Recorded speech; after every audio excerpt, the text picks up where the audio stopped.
So do you have like a regular class or classes where you're also teaching? So I just moved to my new property like about a year and a bit ago, the kind of Yang Family Retreat Center that I got going here now in the Okanagan, BC. Okay, you're in BC, up in Canada? Yeah. Cool. We just moved from Squamish, BC, and we moved to Falkland in the Okanagan. Mm-hmm. So, and basically I've been working on this place for about a year and almost a half. Constantly every day, I've been building. I got 2 guest suites out here now, some campsites. We got a nice pool and fixing our house up all nice and nice big organic garden and kind of starting the retreat center for next spring. We'll start doing more classes and hopefully get Yang out of China if it ever opens up again. Yeah, I'm knocking on wood right now for you. Yeah. Yeah. And so is that kind of the next stage or phase in your evolution in terms of martial arts and your practice, your acupuncture practice, your personal practice is this retreat center? Yeah, I'm pretty much done most of the work. But yeah, it's kind of been my dream to have a place, kind of let people come and train and kind of place to host my teacher and yeah. That's awesome. Very cool. You got a favorite animal? I know. I've got middle school questions. I can't help it. Cause sometimes it's, I think you would have to ask like other people that feel on the other end what that is. Yeah, sure. Right. Usually your animal, I think, is usually what you don't want it to be or you don't like it so much. But what comes out in the real, when it really goes down, is something different. Sure. Very much so. Very much so. And you guys do the classical 10 animals. Is that correct, Brian? Yeah. We don't have near as many, very, very few animals for each one. The LiuHe Long had like 10 or 12 tigers and 15 eagles and all this, but ours is quite simple, only 2 or 3 kind of thing. So just variations on for each one. Yeah. So do the variations are they? So I know in my system, like we'll have variations in the animals, and that each one of those variations is kind of a variation on the actual principle. So like we have like 3 different types of chicken, and chicken will, it's trying to teach. The main form that most people see is trying to teach a very specific sort of principle or set of usage. And those variations are teaching kind of, I guess variations or themes that are related to that. Is it the same kind of thing? I think that I think there's a common kind of energy for each animal, a certain spiral, a certain bursting power that comes with each animal. That's kind of what I'm working on with my online people right now, kind of unique bursts for each animal. What will come out when you touch, what will naturally show up. But I think that our shapes are more like different angles and different ideas of that same complex animal, I guess, if that makes sense. Would you say that I don't know, ancestor animal is what I'm going to call it? Would you say that in that system, in your method, that your true core is the breathing, the acceptance, the violence, and the shaking? Yeah, the emptiness and the violence. Yeah. Emptiness first. Yeah. When when I met Yang, I thought he teleported. Even though he's solid, he's like a friggin' train coming at you. You feel it, but it's like he teleports. It's like he blinks and boom, he's somewhere else. on you, with you, going with him. Not like he just moves. So like that was my first real idea of that yi, that heart mind kind of connection, that just blink. And that's what most people will say they probably feel with me, is they feel like they blinked and boom, it's done kind of thing. So it's like this light power that you don't feel anything. They don't feel anything no matter what you're doing. They can't really grab hold. That emptiness is really what, if they do grab hold, that violence will shake them off right away. Sure, it comes right out. Yeah. So it sounds very sudden. Like once it's there, once it's ready, it's just. Yeah, the bursting that starts, it's like the very beginning you start to do any movement. That's what it is. It's how you get it going. It's how you rev that engine. It's not about that whole movement. It's just that beginning. And then once you release, now your body moves and does that movement. So you're not actually moving your legs. You're just holding your structure, making that violent burst. And now your structure will release in a certain way. You don't have a choice. You can't stay still. It carries you. It carries you. Yeah. So if we have any idea of moving forward on somebody, they can easily sense it and touch us and stop us. So that can't happen. It has to be in place. They want to actually come towards you, and that happens. And when that happens, they're off balance right away. So. So at that point, I'm thinking about the relationship between that moment of release and then the shape, the animal shape that comes out. So that's just going to be. And that will be what presents itself. Okay. Yeah. So you don't get to choose. The more ideas you have, the more the opponent will be able to stop you and sense you. So you can't have any idea of what shape. That's a sudden after the burst. It means nothing to you before that. If you're thinking fighting, they're going to feel it. They're going to grapple with you. You're in trouble. As soon as you think fight, you're in trouble. Sure.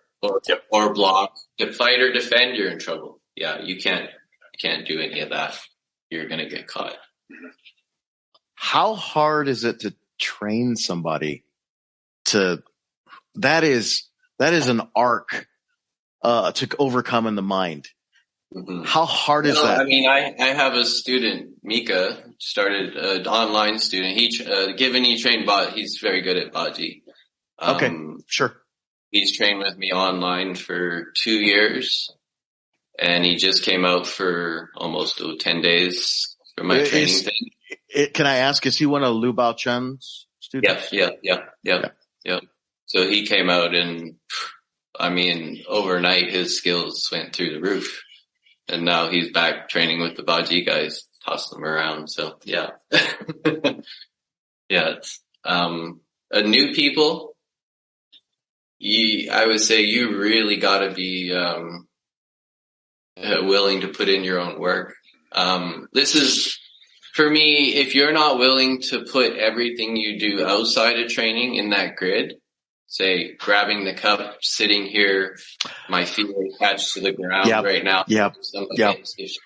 If Keto attacks me from here, it's not going to go well for her. And it should always be like that. If she punches me, if somebody around me hits me, I'm always in it. You're never really going to catch me with a soft belly so it really has to be in daily practice, walking, opening a door, cooking, grabbing a pot. Without that, it's going to take a long time. If you do that within a year, you'll have good skill, like really good skill, like really practical skill. You have to embody the teachings. Yeah. I mean, it's XinYi LiuHe. It's heart, mind, 100%. Without 100%, then you're not doing it. That's what I feel. Yeah. We always joke that it's like, you know, the student is like, you've got to want it. You got to want it bad in order to really get the skill. Yeah, you got to want it. You got to do your research on the side. You got to, if I tell you not to do something, you better do it. Why did I tell you not to do it? Oh, I like that. I like that. That's what I did, you know. If someone said, I don't want you sparring or fighting right now, bit too much. I'm like, okay, well, let's see why, that was my old way of training. Like, I think everybody has to have that idea that they're going to do more than just what's required, I guess. Yep. And that grid is really important. Without that, I can't really help you as a teacher because you're not in the system. If you're not in the system, I can't really, if you're doing Wing Chun and you're doing this and you're doing this, it's really hard to keep your mind in one place. Mm-hmm. Sure. Yeah, my experience with that is it creates sort of a lot of, especially in the early stages, it creates a lot of, if you get somebody who's doing a bunch of different stuff, it creates a lot of nervous system confusion. And so you can't absorb. They can't get in what you're trying to transmit to them. Yeah. And it just gets kind of messy. Yeah. I've been pretty good from my old Kung Fu system. When I met Eric, I went to his XinYi class and basically put me on my head twice. Told me to come full blast, and I was like, okay, I quit teaching my other stuff. I quit training it. I just trained that.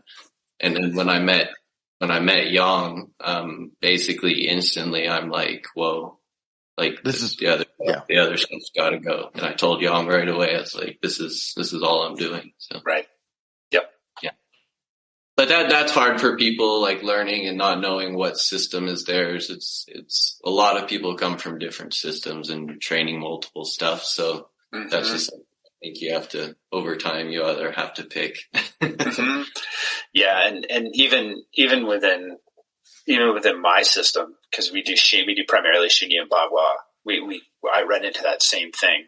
If people haven't spent enough time just focusing on one art, it gets, and there's a lot of even like Eric, he trained Bagua, Tai Chi, XinYi. He was famous for Wing Chun before that.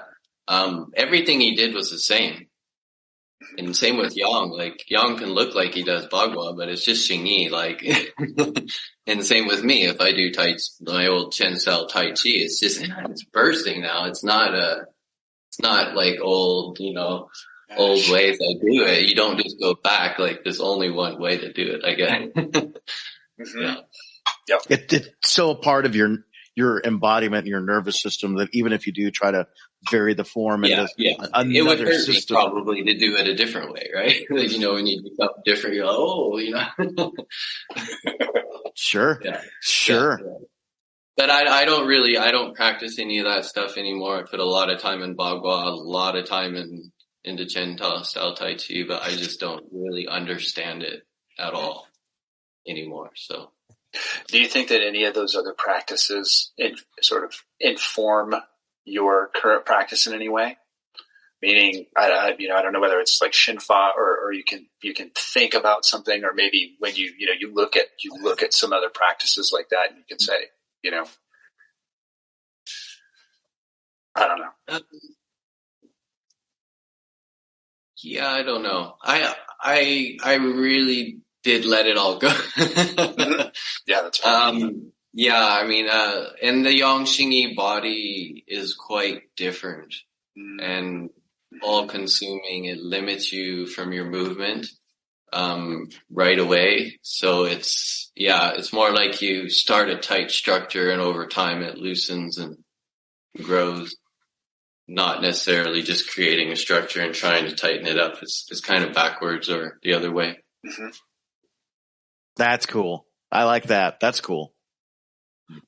It can feel quite limiting. It feel like you're a dinosaur in the beginning, like you're always stuck to your ribs and everything is here. Real tight, real small. Yeah. And then over time that relaxes and you start getting more movement ready here. Yeah. Did you do the documentary on Master Yong? If I remember right, there was a little bitty documentary about him. And, no, I didn't do that. I didn't do that one. That was the Suzhou crew. Okay. Mm-hmm. Okay. That was a really cool one. And the first time I saw that was within around the time. And how many years have you been training with Master Yong, can I ask? I think it's 10 years now, going on 10 years. So, yeah. Yeah. About the first time I saw that, which was a few years ago for me, I want to say that was about 5 to 6 years ago or something like that. It's about the time I ran across you, somewhere on the social media. So. Yeah. That's not too long after I think I met him. They did that, I think. So that's awesome. When I came back to China the next time, I think I met him in we trained in Suzhou. So yeah. And so is he still actively training people and training? Yeah. He's always, he's like me. He's always training, everything he does is training. So. And does he currently have students? He does. He teaches at a school right now, so he has like a whole bunch of like classrooms with students, but not really like serious people. He has a couple in Shanghai, like Ma, my kung fu brother Ma, and them, but not too many. Not too many.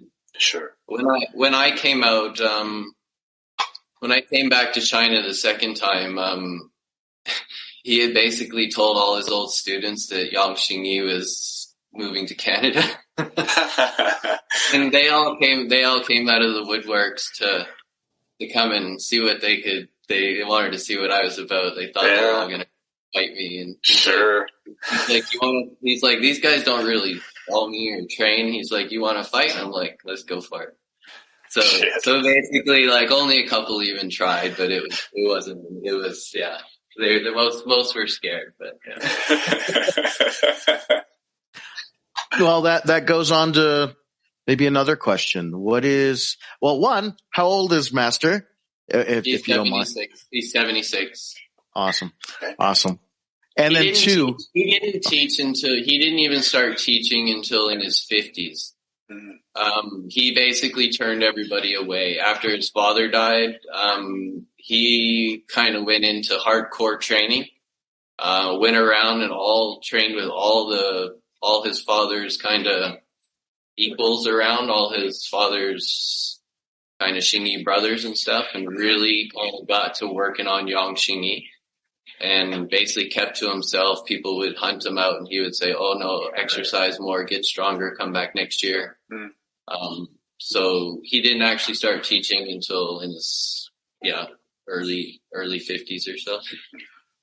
Now were the Kung Fu brothers of, and the students of his father, were they very responsive in helping him try to get the goods? His father didn't have too many, like long-term students because they only taught family. Sure. And when he did teach, he was considered like a hard taskmaster kind of thing. Yeah. So he didn't have too many. It was actually one of his dad's younger students who had a conversation with Yang that he should come up and teach me, even though no one wanted him to, kind of thing. So wow. So yeah. And do you think? Yeah. Go ahead. Yeah. Oh, go ahead. Oh, I was just gonna say that seems like a lot of older Chinese martial arts masters are having to do that. It seems like that to keep their stuff alive, they're having to give it to the certain weirdos like us in the West that love it, that are crazy about it, that are trying to actually ask questions. We're like we have no doubt about asking questions. His students don't ask questions. Like I would never. He doesn't teach these things. I'm telling you, if you learn from him and don't ask questions and don't think for yourself, you're just going to look like every other XinYi guy probably. Unless you really dig in and dig his mind and try and feel what he's, he'll show you, he'll hit you. I mean, he'll show you right away. So yeah, I think his students are scared to ask because it's a Chinese thing. Sure. Where in the West, he just spits it out. Like people ask him all kind of questions. And yeah, he's like an open book. So that's amazing. Were you his first Western student? Yes. Yeah. At first he's like, you can't really learn this without the Chinese language. You have to know Chinese. And then like within a year, he's like, oh, I take that back. Good. Well, yeah, you know what? That's probably you putting in the work and you showing them that you love it, Ryan. Yeah. Because when you do that, like none of his Chinese students really fight or like to try to fight or anything, and that if it doesn't work, then I'm not doing it. So, yeah, I think he needs those kind of people, and I don't think there's not many of them around anymore. Do you think? Go ahead. No, go ahead. No, Owen, go. No, I was just going to ask if there's any kind of, sort of sparring training, fighting, like that type of training, like that's in the system is like a formal part of the system. So there is no sparring per se, like people think of playing, because it has to be 100% on, or else it's not XinYi. Sure. We grapple first. We're not hitting each other so much until you get control of them.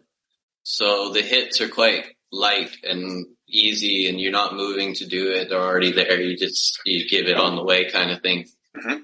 So it's a little easier to get in and do these type of things full on without killing each other and bursting each other up. Yeah. So when I came from XinYi that was all on a line, LiuHe XinYi.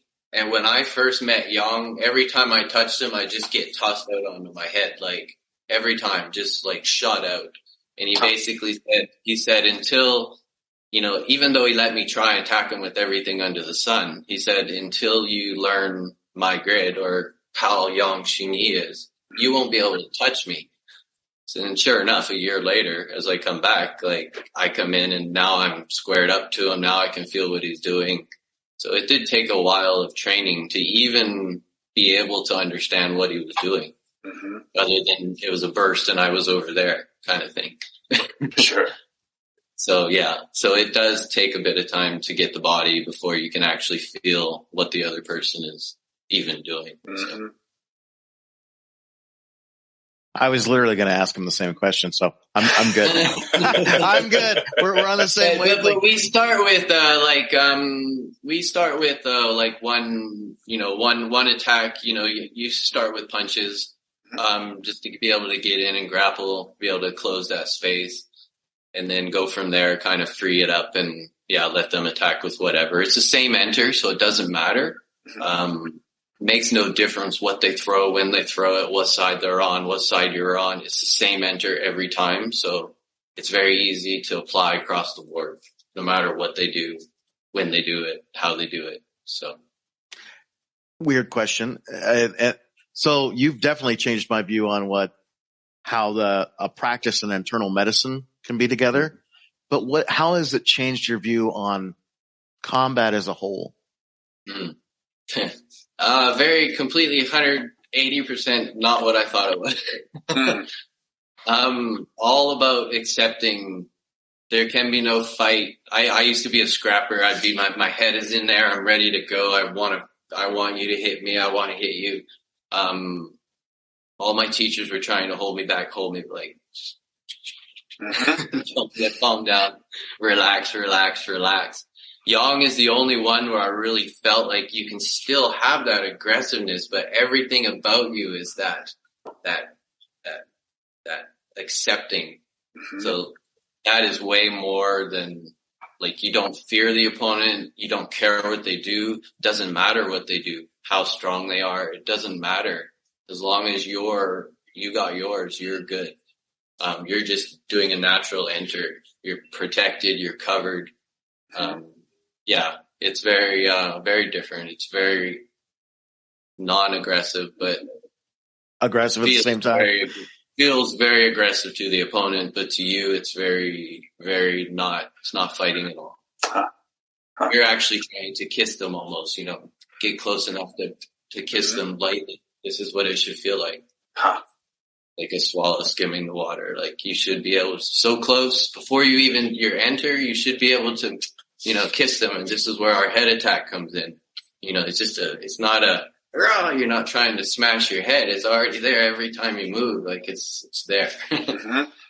This is a very big part of XinYi is the head attack. So when we enter, we're all heads always forward and into you, always smashing into you, but not like a hard smash. So, yeah. In terms of, building skill with like an animal or a concept, do you do, drilling, like two-person type drilling? Like back and forth type drilling? Yeah, something like that. Not so much. Yeah, not so much in the smooth rolls. Mm-hmm. Usually one person will go down. They have to. So for me, if I touch with someone and they don't go down, I'm very upset at myself. Or a student touches with someone and they don't immediately go down, there's something wrong. There's something that didn't happen right. So one person will hit the ground. There is no other option. It kind of is what happens. That's the goal every time. You can make them going down more deadly as you get more skilled. But in the beginning, they have to be thrown on the ground, dropped right away. Sure. Without trying. Do you work on a falling practice? Do you guys have a falling, like a method of? No, we don't. I tried to teach some people, but it seems it's much more natural when they just have to fall. Yeah. Never had anyone hurt. So from the throws. So yeah. And of course you have to control the throw a little bit. I mean, that's why we want to be in close grapple, 100% control. As they resist, it just helps with it. They actually throw themselves on the ground. So it's like you're assisting them to go on the ground. You're not throwing them, you're assisting them to do what they want to do. Okay. That's cool. That's the more you try to put them on the ground, the more they feel you, the more they can stop you. So that doesn't work. That's just regular martial arts. That's, fight. You don't want them to feel you. You don't want to run away from them either. This is stick. Emptiness. Being empty is sticking. They will stick to you. You don't ever try and have them stick to you, or you don't stick to them. If you're empty and you're accepting, they will automatically stick to you. Mm-hmm. And then you're in control. You just move and they have to follow. Right. So, yep. Easier said than done. Yes, very much so. That's where the hours of practice. Yeah. I mean, you have to practice, and big part of it is practicing by yourself with imagination. You have to have imagined every single way and every force from every finger that someone can put on you before you can even think to have the skill to just go in and do it to anyone. You should have already imagined every similar attack, same attacks, but different pressure with the fingers, different pressure with the arms. You have to really 100% be in this, or else you're not really training. You're just an empty movement. And I think it's the same. It should be the same in Wing Chun and all these others. You're practicing by yourself. You should feel the pressure. You should feel if you don't, there's something wrong. Yeah. A lot of the stuff that I've learned from my teacher is 2-man drills. And I'm either imagining a cooperative partner or somebody that's not cooperative. Okay. What's the person? I'm always imagining a non-cooperative. I always imagine I'm fighting, like they're coming at me full on grappling, always on you with force wrestlers. You have to know these forces before you touch, because you don't have enough time you don't touch enough to learn right away from someone. You have to already have felt this in some way. That way you can make a double connection rather than just a single thought. So. I love that, because you're already engaging the nervous system into those shapes. Yeah. And so that's where that multiple application with a single shape comes in. It's like, I've imagined their multiple applications. Mm-hmm. I'm holding on to my nervous system, the breathing, the force, and this shape. Now I'm going to put that into what's it going to go against this? What's it going to do against that? Yeah. That's so super cool. super important to be able to visualize that, or else, it takes too much time to learn. I only have one final question for you. Yeah. I think you've answered it over and over and over again. So I'm going to caveat these. Mm-hmm. The empty force, the shaking, the refinement on a few forms that your master has. Is there anything that I'm leaving out? And the breathing, of course. The entering. Thank you. Half our system is the enter. If you can't apply it to being able to enter on someone and then do it, then you're not really training it. Not practical. That's very cool. You'll get punched in the face, right? You have to cover your center. It's fighting overall, but you have to cover your center and enter, and then you can do your thing. But you can't just apply it from here or from there or wherever. It has to be from blocking or from entering, getting it. Is there anything else that we've missed that you really feel that you would like to tell our listeners what is unique to the Yang method of XinYi LiuHe? Besides what we talked about, I think I already talked about the sound, the use of sound to move, and the use of sound to create the bursting, to create the dantian, to create the movement, to create that violent movement, to create the movement. It kind of allows you to think when you're moving. So you're free when you're in movement with the opponent. So you enter, and then when you release that, you're free to move and you're free to attack with whatever limbs, all four limbs at all times. So you're never sideways, you're never limited to one side like most other XinYi. So I think that is kind of a big aspect to it. Awesome. I've got one or two questions left, but I was wondering if you could speak to about the age of the art. I'm not super familiar, so if you had just sort of a general timeline or anything you wanted to share around of like Yang XinYi or of all. And maybe XinYi LiuHe is a sort of an art, and then that year branch in particular. Yeah. Let me get the details here. Sure. I'm sure it's like most Chinese martial arts. It's just there's tons of dates and people. And yeah, for sure. I'll give you the simple version. Awesome. I was chuckling earlier when you were like, which Yang was that? Because Owen and I it was the very first episode that we ever had together. And it's like, how many damn Chinese names do I have in my head, man? Yeah, I know. Mm-hmm. I know, it gets confusing. When I don't talk about them very much either, I don't remember them as well. But Yang Danqing, so he was born, Yang's grandfather, 1865, and he died in 1942. His father was born in 1896 and died in 1984. They were both 86 years old. Yeah. Wow. Before that, so we come from Zhang lineage. This is where most Henan, this is where Ma Shui-li was the first Muslim to get it, and then he kind of passed. It went to Luoyang, it went to Henan, it went all over China, basically. Then we got passed to Zhang. So this is where most Lu Songgao, Shang Shui-li, Yang Danqing, some of the most famous XinYi all come from Zhang. He was one generation. So Shang Shui-li was beaten by Zhang. He came from another system, Fan Zichuan, and he brought all his students with him. He also got to train with his teacher.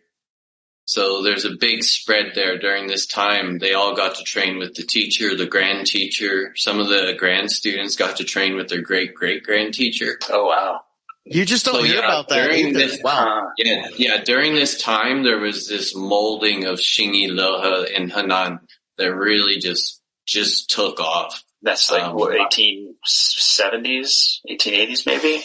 Maybe earlier. Yeah, it would be around like mid like Yuan Feng Yi was 1821 to 1910. Okay. So yeah, like early 1800, 18 like they were kind of going off.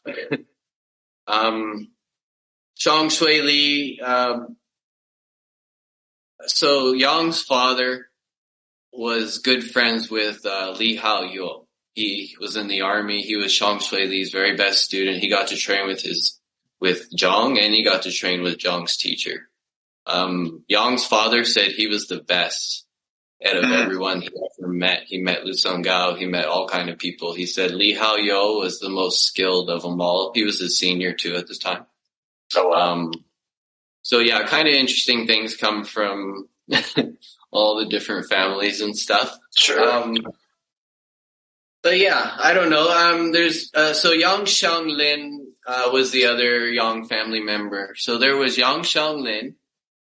He didn't really teach. He was a bit pompous about his skill. He didn't think he really had to teach. He taught his son. His son got sick in a car accident and went mentally insane. He was living on the streets, not doing very well. Obviously, didn't pass the system. In his later years, Yang Sheng tried to pass it at the end to a whole bunch of people, but never really did. So his system is considered lost. There's lots of people who claim it. Maybe, maybe not, maybe parts of it, but I'm pretty sure most of it has been gone or they haven't. Oh, wow. Yeah, passed. That's sad. There's Yang Zhendo. He didn't teach anybody at all. He was very skilled, very famous, but he never taught a soul. He trained with his brothers and his nephews, but never, ever taught a soul. There's some people who claim, but it's never been legit. So, Yang Feng Tong, he only had a couple students, and they were all family members. So yeah, there's not much. Wow. Oh, and then Yang didn't teach until he was in his 50s. So sure. Yeah, and most of his best students are in Canada. So yeah, all his students who can fight are all in Canada. So, yeah. Wow, that's cool. Thank you. Yeah, I know. This is sort of my final questions. Not really questions, but if. At the end of our interviews, we always ask if there's anything you wanted to promote or anything, you have coming up. And I know you sort of mentioned your online academy, and now you mentioned your retreat. If somebody wants to follow up with you, if you've got your website or any of that kind of information, and I'll also put that in the show notes as well. Yeah, for sure. So my website is Yang XinYi, so YangYinxi, RYI. .org. That'll have all my online programs. So I have a basics program for the XinYi LiuHe, and that comes with you learn the XinYi LiuHe and you learn the Yang Sheng. So it's two different programs in one. They both kind of complement each other. Very cool. And then that usually people take a month or two to complete, and then they come and train with me on a monthly course, and I do, maybe 25, 30 videos a month. Videos of Yang, answer question videos kind of thing. People can come do that for $100 a month after, to do the advanced class once they complete the basics. And then, I'm always doing in-person stuff if they want to come now that I have the retreat center. So, it's kind of open. I will be running a big, if I can get Yang out of China, then he'll be here for sure, but it doesn't look so promising. So, right. We'll see what happens with that, but I will be running some programs out of the retreat center here. But yeah, that's maybe about it for now. Awesome. Ryan, this has been great. Hey, I got a lame question. I should already know this. What are your, everyone has a personal meaning for it, but what are the three treasures? Well, for Chinese medicine, it's Qi, Ji, and Sheng, Qi, Jing, and Sheng. But I don't know. I would say XinYi. Sure. Absolutely. XinYi is my meaning of that. Really, it's the all encompassing. That is awesome. Fantastic. Ryan, thank you so much for your time. Yeah, I'm finally glad I got to talk to you. Like I can see you instead of just on the on the interwebs, kind of doing it that way. But I had way more. I've gotten more out of this interview going in, not really knowing, and you're very clear with your answers. Mm-hmm. And so thank you for being so open and so clear about what the Yang method is, not only as a whole, but for you also as a practitioner and as a Chinese medical doctor. Mm-hmm. Yeah, definitely. I echo that sentiment, and thank you so much for sharing all that. And it's been fantastic. Yeah, I appreciate it for sharing it. We will let you know when the episode comes up, and then I'll probably steal a couple pictures from you to put up on that too, and we'll get you out there, my friend. Yeah, for sure. Yeah, appreciate it. That sounds great. Yeah, thanks so much. Yeah, Have a good one. Have a good one. Bye-bye. See ya.